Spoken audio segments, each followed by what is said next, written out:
छात्रों, अभी हमारे संविधान वाले पार्ट में जो पहला पार्ट था कक्षा 11वीं में, उसमें से कुछ प्रश्न और भी जो महत्वपूर्ण है, तो वो प्रश्न आपको हम बताए जा रहे हैं।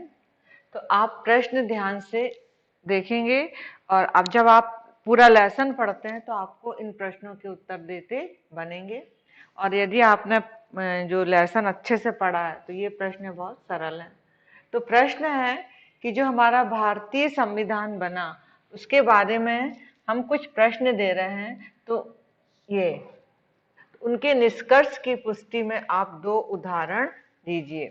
पहला था, संविधान का निर्माण विश्वसनीय नेताओं द्वारा हुआ, उसके लिए जनता के मन में आदर था। मतलब जब हमारा भारत संविधान का निर्माण एक संविधान सभा के द्वारा हुआ और उस जिन नेताओं ने बनाया है वो विश्वास के योग्य थे कि नहीं, उनके लिए जनता के मन में आदर था, क्या जनता उनको पसंद करती थी।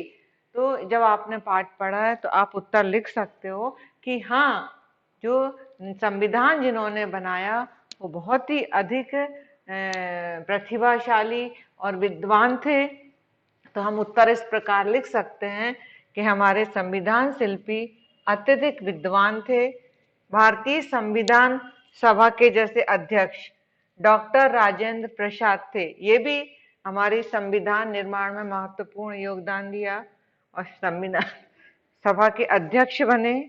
और उसके बाद जब हमारा भारत देश आजाद हुआ तो भारतीय गणतंत्र के ये पहले राष्ट्रपति भी बने। तो इस प्रकार ये हम देख सकते हैं कि संविधान में जिन व्यक्तियों ने भाग लिया वो बहुत ही विद्वान थे। 2 उदाहरण देना है। तो एक हमने दिया डॉक्टर राजेंद्र प्रसाद का, और आपको जनरल नॉलेज भी होना चाहिए कि हमारे स्वतंत्र भारत के जो पहले राष्ट्रपति थे वो कौन थे, डॉक्टर राजेंद्र प्रसाद। और वो संविधान सभा, जो संविधान बना वो एक संविधान सभा के द्वारा बना गया और उसके अध्यक्ष कौन थे, डॉक्टर राजेंद्र प्रसाद। दूसरा हम उदाहरण ले सकते हैं, हमारे संविधान में पंडित जवाहरलाल नेहरू ने बहुत ही महत्वपूर्ण योगदान दिया। उन्होंने उद्देश्य प्रस्ताव प्रस्तुत किए। हमने पहले के आंसर में आपको उद्देश्य प्रस्ताव बतलाए थे। और उसके बाद जब हमारा स्वतंत्र भारत हुआ तो भारत के पहले प्रधानमंत्री कौन थे, पंडित जवाहरलाल नेहरू। इसके अलावा और भी हैं, प्रारूप समिति के अध्यक्ष डॉक्टर भीमराव अंबेडकर। एक प्रारूप समिति, बहुत सारी समितियां बनी गई थी, 8 के करीब, उसमें थी एक ड्राफ्टिंग समिति मतलब प्रारूप समिति, तो उसके जो अध्यक्ष थे वो डॉक्टर अंबेडकर थे। तो इस प्रकार हम प्रश्न राजनीति शास्त्र में इस प्रकार प्रश्न आएंगे। तो आपने जो पढ़ा है उसके आधार पर आप दूसरे अन्य उदाहरण भी ले सकते हो और इस प्रकार उत्तर लिख सकते हैं। दूसरा प्रश्न है कि संविधान ने शक्तियों का बंटवारा इस तरह किया कि उसमें उलट फेर मुश्किल है। संविधान बना तो उसने देश को केंद्र और राज्यों में विभाजित किया और उनको कुछ अधिकार दिए गए, शक्तियां दी गई। तो और इस प्रकार व्यवस्थापिका, कार्यपालिका और न्यायपालिका से विभाजित किया गया और कोई भी एक संस्था अपने बल पर संवैधानिक ढांचे को नष्ट नहीं कर सकती। मतलब उसके लिए हमें बहुमत चाहिए।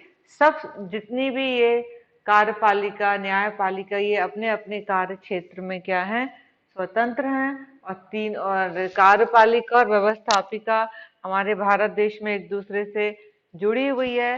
यदि कोई उलटफेर करना है तो हमें संसद में बहुमत लिया जाता है, तो हम उलटफेर कर सकते हैं, आसानी से उलटफेर नहीं कर सकते। इसका हम दूसरा भी उदाहरण दे सकते हैं।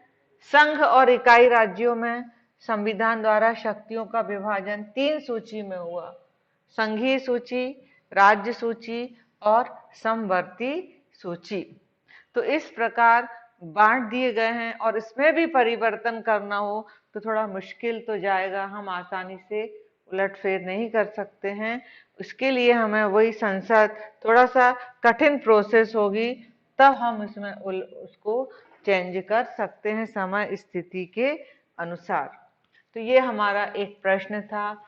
अब हम एक और प्रश्न करेंगे कि संविधान जनता की आशाओं और आकांक्षाओं का केंद्र है, मतलब जनता की जो इच्छा थी उसी के अनुरूप संविधान बना है। तो हाँ, ये संविधान हमने समाज के विभिन्न वर्गों के व्यापक हितों के अनुरूप प्रावधान किए गए हैं। जैसे समाज में जो छुआछूत की भावना थी तो उसको अनुच्छेद 18 द्वारा, ये आप नंबर याद कर लें, ये वस्तुनिष्ठ प्रश्न में आता है कि किस अनुच्छेद क्रमांक द्वारा छुआछूत की प्रथा को क्या किया गया, बंद किया गया। वयस्क मताधिकार, ये कई मूलाधिकार राज्य के नीति निर्देशक सिद्धांतों के माध्यम से हमने जन साधारण जनता की आशा और आकांक्षाओं को पूरा करने की व्यवस्था की गई है।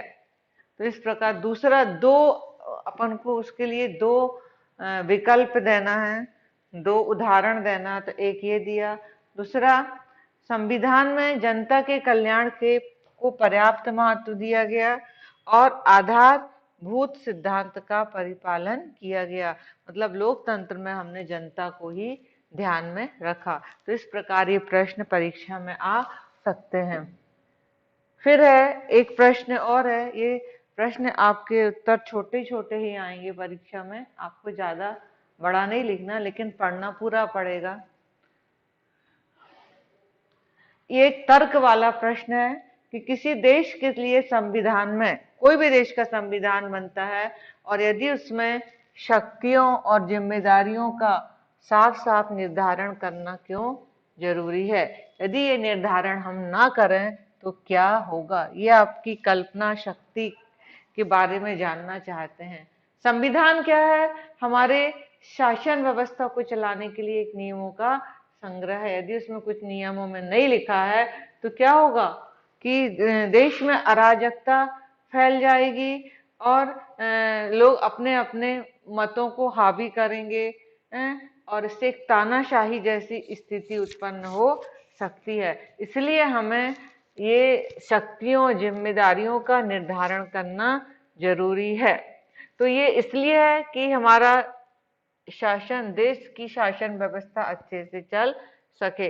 यदि किसी देश के संविधान में शक्तियों और जिम्मेदारियों का साफ साफ निर्धारण नहीं किया जाएगा तो संघ, केंद्र और उसकी इकाइयों में सदैव मतभेद एवं गतिरोध की प्रबल, मतलब आपस में लड़ाइयां होने की संभावना रहेंगी। आप आज के लिए इतना ही है। आप इस प्रकार 2-2, 3-3 प्रश्न रोज पढ़ते जाइए और अपने पढ़ने के बाद आप अपने विचारों को अच्छे से उत्तर के रूप में लिखें। धन्यवाद।